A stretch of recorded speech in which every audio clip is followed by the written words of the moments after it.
Its president and prime minister now ousted in a military coup. What does that mean for the British military who are deployed there and for the troops who are due to go out on a peacekeeping mission later this year? Why does Mali matter so much?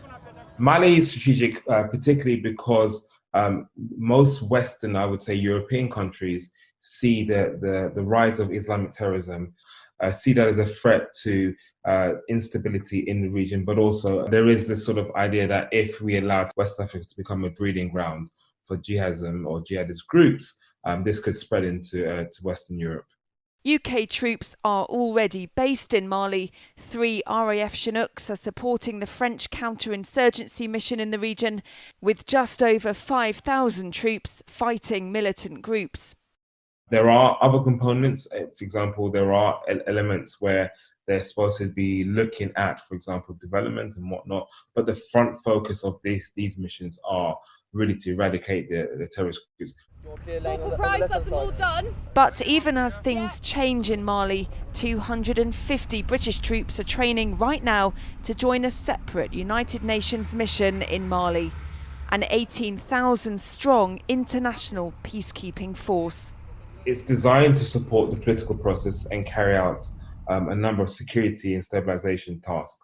And its focus really is about the population. It's about trying to stabilize the situation, protect civilians, monitor human rights, the creation of conditions for humanitarian provision to be able to pass through.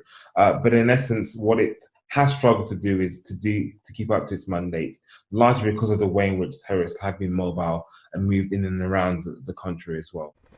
The task would take British troops onto the front line, but fighting the insurgency is not in their remit as it stands. Our role is really more about understanding how the violence is affecting the local population and what we can do to counter that, not trying to in some way go toe-to-toe with the enemy and getting in a scrap. Instead, UK troops would move to remote areas, gathering intelligence to support wider operations. It is speaking to all the various groups, the different ethnicities, the different villages, the different political factions, and understanding what it is that's driving disorder and disunity in that area. The situation on the ground in Mali is now more complicated, with a military coup ousting the Prime Minister and the President. To understand the coup, you have to understand the political crisis. And so, unfortunately, in Mali, corruption was ongoing and had been little effort to actually tackle corruption for the last few years.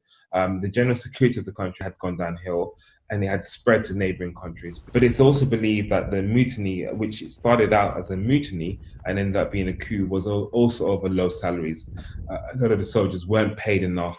And due to this was one of the reasons why the military had rebelled, as it were, against the state. But how could the coup change the UK military's role in Mali? It's unlikely that we'll see the pullout of the Chinook helicopters anytime soon, because they are supporting French troops there. So, like I said, it's unlikely that the UK would just pull out troops.